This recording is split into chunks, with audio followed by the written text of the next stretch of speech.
Hey guys, welcome back to the channel, and in this video I have two replays for you in the Tier 10 French light tank, the AMX 13105. So before I run into the replays, I'll just look at the equipment and perks I run on this tank. So I've got optics, vert stabs and camo net as the equipment for this tank, and then on the perks I've got born leader, rapid reload, sixth sense, steady aim, situational awareness, camouflage expertise. I can't even remember that one. Green thumb, run and gun, and muffled shots. So yeah, my memory just evaded me a little bit there on the perks, so apologies for that. But yeah, so a predominantly camouflage setup, which is the usual that I run for this tank. So yeah, the 13105 is basically the finishing article of the light tank grind, apart from the wheelie boys obviously, but for the track type, the 13105 is the final piece in the jigsaw on that grind. And the good points about this tank, I would say, you've got really good camouflage. You've got still concealment at 319 meters. That's still moving because it obviously doesn't vary for light tanks. You've got 390 meters of view range. You've got really good mobility, top speed of 68 kilometers an hour with top reverse speed of 22. You've got 390 alpha per shot. Now this is a 3-shot autoloader, so 390 per shot, and you've got 234 millimeters of penetration in your standard APCR rounds, but then you've got 280 millimeters of penetration on your heat rounds. You've got 8 degrees of gun depression, you have 10% fire chance, and you've got a 2.3 second aim time. Now the not so good points about this tank, personally in my opinion, your shell velocity on your standard APCR rounds at 1000 meters per second, which is pretty average, not actually that great I don't think. I'd probably say more on the average side for your standard rounds. 800 meters per second in your heat rounds, which is quite sluggish, so you do have to lead your shots, which you will see later on in this replay. And you've got a 32-second base reload on this tank with 2.73 intra clip per shot, so you probably can feel a little bit on the slow side where your intra clip is concerned, as you can see sort of as I'm sort of putting shots into this RU251. Probably the most annoying part in this tank is you only have 33 rounds, so you really have to be careful with your shots and how you apply those shots. So yeah, something to bear in mind. Also something to bear in mind is keeping an eye on your ammo count, which again we'll come to later in this replay because it does happen.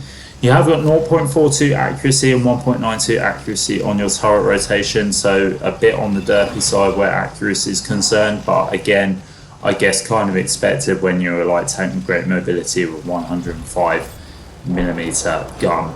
Obviously, being a light tank, it has no armor, so don't rely on it. You won't get anywhere relying on that armor. You do have 37.5 horsepower per ton on your power to weight ratio, which is okay, but I don't know why. For me, I just feel that's a little bit on the sluggish side personally. I don't know why. I think maybe I'm just comparing it to other light tanks, but it feels a little bit on the sluggish side. Just my preference. So yeah, that's the AMX 13105 in a nutshell. Now, I guess going on to the gameplay here, first replay we're on is Nomonhan, and we're not on the great spawn where spotting is concerned. The other spawn is predominantly better, I think, when you're wanting to spot, because you can always get underneath the ridgeline where that where their light tank is and where the medium tank is. More the medium tank actually. I think that's CS63. It's exactly the point I would be playing in this light tank if I was on the other side. But we have this spawn, so we've got to try and make it work. Now I've come over to the middle part of the map. Reason being is I've got a variety of shots on the left hand side and the right hand side here. Can be a bit of a risky play because if you do get caught out in the middle, there are chances that you are going to get hit. So we have to be a little bit careful playing this spot, but I'm hoping that we can get some shots in now. And CS63 has decided to put on the afterburners and is YOLOing this way. Fortunately, he's trying to shoot us on the move, so never going to get that shot off, not unless he's considerably lucky. Luckily, our back chat is coming in to help. Now, I don't really know what has quite happened here. It's like a bit of a wacky races, but our back chat has ended up flipping himself on his side, which has not really done him any favours because now he's pretty much in a crossfire. Nothing I can do to help because I'm on reload. I would love to have helped him, but unfortunately, his bad driving, he's kind of put himself in that poor situation. The good part is he does take out the CS63 and it allows me to get behind this Jagdtiger who is distracted trying to take out the back chat. So fortunately for me, while this Jagdtiger has been distracted, I've been able to put my whole clip in and taken out that Jagdtiger for my first kill of the game. Now we're up to 3.8k damage, so I've done pretty well on that front. We've only got a tiny bit of assistance, but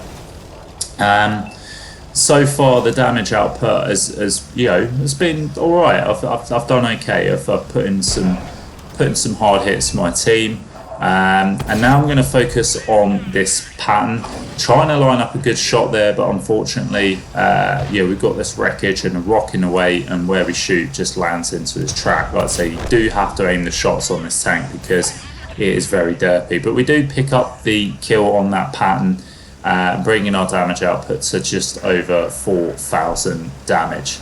And now I'm going on reload, and we can notice the other side is starting to fall. Tanks are coming on this way, and now I'm kind of concerned that CS63 is going to be my biggest threat. We've also got the Manticore in the enemy team, which also is going to be a bit of a threat. So I'm moving up to the middle. We see artillery gets lit there. Now I'm not going to say no to getting some shots into artillery because everyone knows my feelings on artillery. If I can take out the game, I will. And really there wasn't anything else to shoot at, so it was sort of the only option at the time. We dumped our clip and we're going on full reload now. I'm just sort of poking up on this ridge because I kind of know that these tanks are going to be on their way now. They've pretty much cleared the opposite flank, and it's a very tight game. It's a 4v5, and there's still a chance of winning this game. The only issue I kind of have at this moment is our heavy tanks going to sit in the cap. Now that's pretty much telling the enemy where half our team are, and that's not really ideal. We do spot up the CS63 that is crossing, and the other problem we've got is the 2685 is kind of isolating himself, and I kind of need him to come this way because between me and the 2685 and the tanks in our base, we might be able to take out this CS63 that is coming over. Now, the tanks in the base, obviously putting cap pressure on, it's not a bad shout. I'm not completely criticising what they're doing. It's just I think maybe this early on in the game, or at this stage, I don't know if that's the right play. I'm not sure, but it's putting pressure on. It's allowing the enemy team in, and all we need to do is we need to just be in a position where we can punish these tanks if they decide to come and make a play, for the cap. Now, I probably didn't really need to rush that CS63 there, but I kind of wanted to just take him out. But doing so, I take a big shot off of the QL.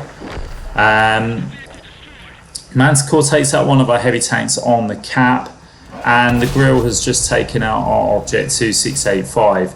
Now, just take a look at the ammo count there. There's our problem. We've run out of APCR shells, and we've just, we didn't realise that we had one shell left, and now we're in this horrible position where we're having to, go on reload after we've just shot one shell.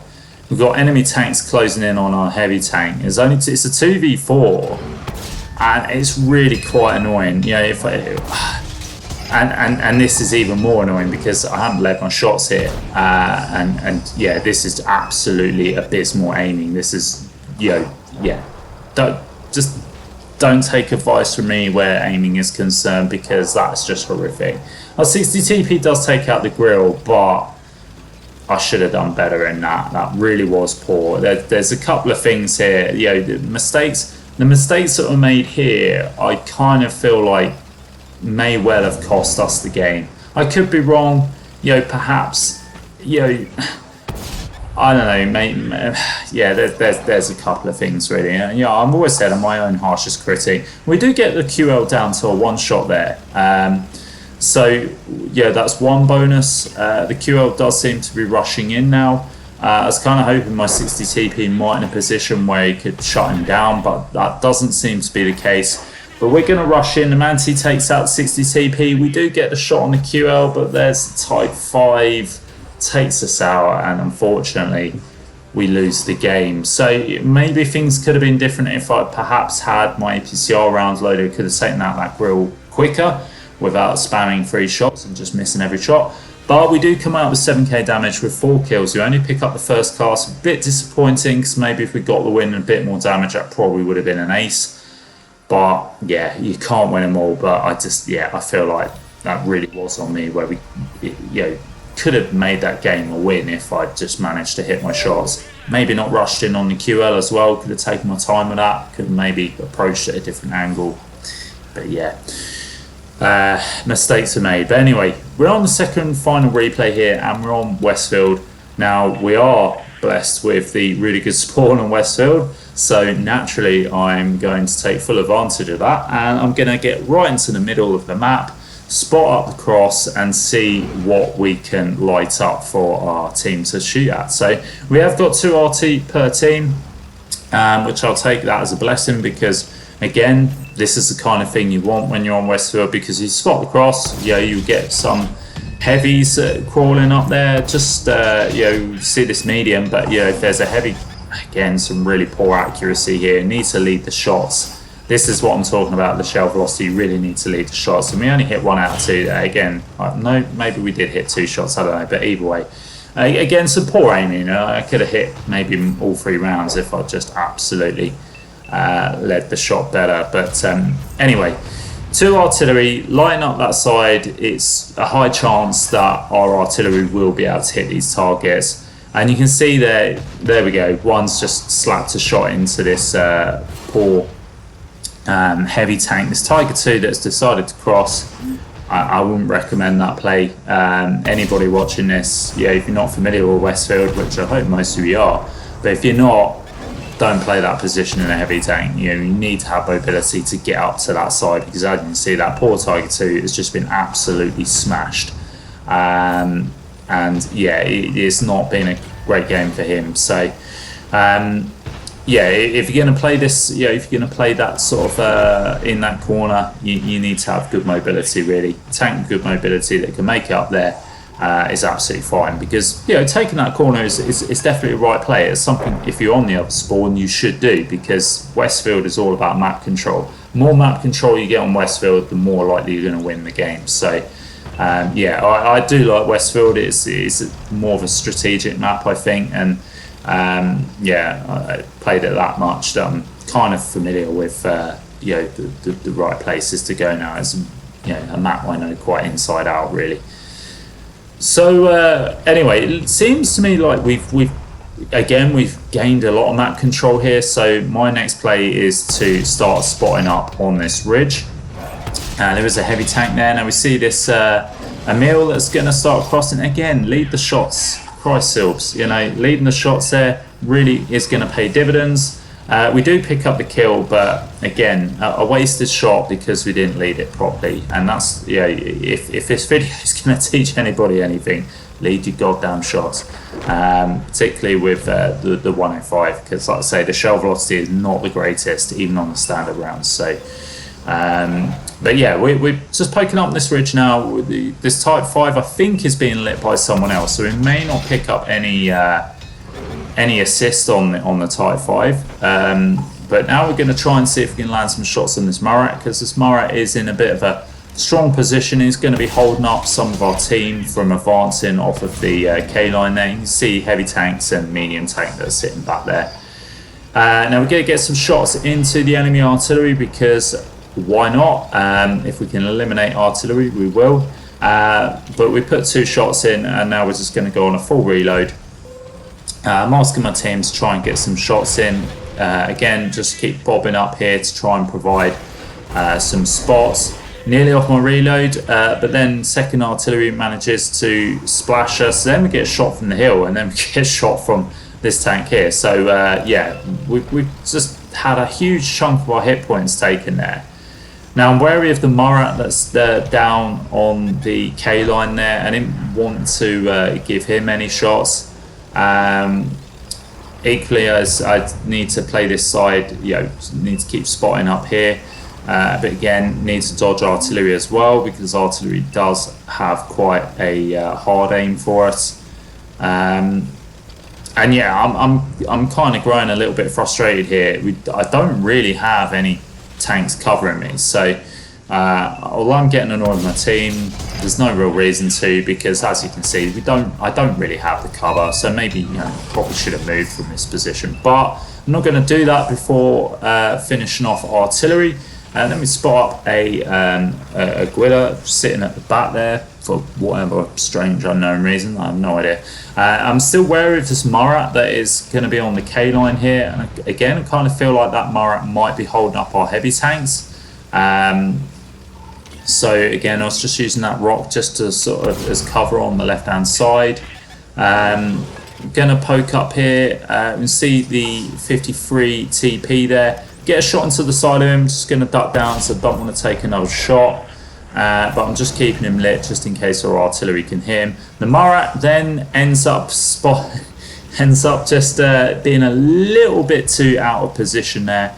Luckily for me, between me and a teammate, I managed to shut him down. I've got 1 shot left, which I'm looking to apply into this 53 TP.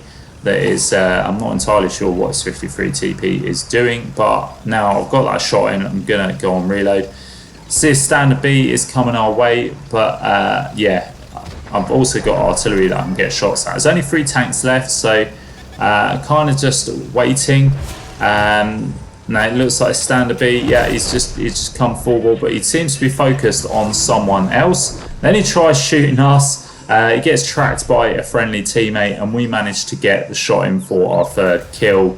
The 53 TP gets taken out there, and that brings an end to the game. So damage wise, not as much as the previous replay, but we do make up for a lot of assist in that. And you can see we come top of the board. We picked up 3 kills. We've got just over 4.5k damage, and there we go, just over 5k assist as well. Picking up the ace tanker. And yeah, just finishing off a nice video on the AMX 13105. So yeah, there we are, guys. That is it for the video. I really hope you enjoyed it. If you did, please do like and subscribe, because it does help the channel. Feel free to comment as well. And as always, guys, I will see you next time.